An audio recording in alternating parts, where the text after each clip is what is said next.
ಆತ್ಮೀಯ ಶ್ರೋತೃಗಳೇ, ಮತ್ತೊಂದು ವಿಘ್ನ ವಿನಾಯಕನ ಶ್ಲೋಕ ಬಹಳ ಚಿರಪರಿಚಿತವಾದದ್ದು. ಅದ್ಯಾವುದಂದ್ರೆ, ಅಗಜಾನನ ಪದ್ಮಾರ್ಕಂ ಗಜಾನನ ಅಹರ್ನಿಶಂ ಅನೇಕದಂತಂ ಭಕ್ತಾನಾಂ ಏಕದಂತಂ ಉಪಾಸ್ಮಹೆ. ಇದು ನಾವೆಲ್ಲರೂ ಕೂಡ ಕೇಳಿರುವಂತಹ ಸರ್ವೇ ಸಾಮಾನ್ಯವಾದಂತಹ ಒಂದು ಶ್ಲೋಕ. ಈ ಶ್ಲೋಕದ ಅರ್ಥವನ್ನ ಹೇಳಬಯಸ್ತೇನೆ. ಮೊದಲು ಪ್ರತಿಯೊಂದು ಪದದ ಅರ್ಥವನ್ನ ಗಮನಿಸೋಣ.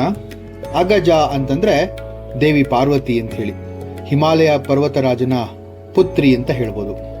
ಆನನ ಅಂತಂದ್ರೆ ಮುಖ, ಪದ್ಮ ಅಂದ್ರೆ ಕಮಲ, ಅರ್ಕ ಅಂದ್ರೆ ಸೂರ್ಯ ಅಥವಾ ಸೂರ್ಯನಿಗೆ ಸಂಬಂಧಿಸಿದಂತಹ ಅಂತ, ಇಲ್ಲಿ ಕಿರಣ ಅಂತ ಹೇಳ್ಕೋಬಹುದು.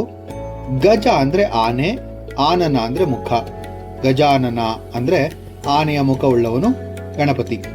ಅಹರ್ನಿಶಂ ಅಂತಂದ್ರೆ ಹಗಲು ರಾತ್ರಿ ನಿರಂತರವಾಗಿ ಅಂತ ಕೂಡ ಅರ್ಥ ಬರುತ್ತೆ.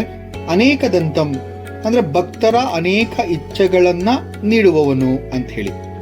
ದಂತಂ ಅಂದ್ರೆ ನೀಡುವುದು ಅಂತ ಅರ್ಥ ಇದೆ. ಏಕದಂತ ನಿಮಗೆ ಗೊತ್ತಿದೆ ಅನ್ಸುತ್ತೆ, ಗಣಪತಿಯನ್ನ ಏಕದಂತ ಅಂತ ಕೂಡ ಕರೀತಾರೆ, ಒಂದು ದಂತವನ್ನ ಹೊಂದಿರುವವನು.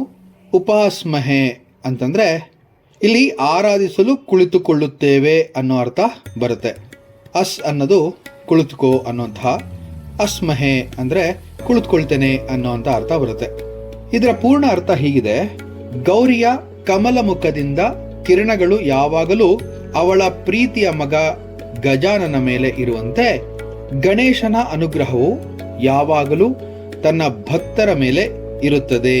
ಅವರ ಅನೇಕ ಶುಭ ಆಶಯಗಳನ್ನ ಮತ್ತೆ ಪ್ರಾರ್ಥನೆಗಳನ್ನ ಸ್ವೀಕರಿಸುವ ಗಜಾನನ, ಅಂತಹ ಮಹಾನ್ ದೈವವನ್ನ ಆರಾಧಿಸಲು ನಾವು ಭಕ್ತಿಯಿಂದ ಕುಳಿತುಕೊಳ್ಳುತ್ತೇವೆ ಅನ್ನುವಂತ ಅರ್ಥ ಬರುತ್ತೆ. ನಿಮ್ಗೆಲ್ಲರಿಗೂ ಗೊತ್ತಿರೋ ಹಾಗೆ ಗಣಗಳ ಅಧಿಪತಿ ಗಜಾನನ, ಗಣಪತಿ ಅಂತ ಕರಿಬಹುದು.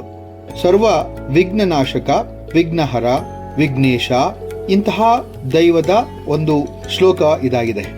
ಯಾವುದೇ ಕಾರ್ಯ ಮಾಡೋದಕ್ಕೆ ಮುಂಚೆ ವಿಘ್ನಗಳೆಲ್ಲ ಕಳೆದು ಹೋಗ್ಲಿ ಅಂತ ಈ ವಿಘ್ನ ವಿನಾಯಕನನ್ನ ನಾವೆಲ್ಲರೂ ಕೂಡ ಪ್ರಾರ್ಥಿಸ್ತೇವಲ್ವಾ. ಮತ್ತೊಂದು ಶ್ಲೋಕದೊಂದಿಗೆ ಮತ್ತೆ ಭೇಟಿ ಆಗ್ತೇನೆ. ನಮಸ್ಕಾರ.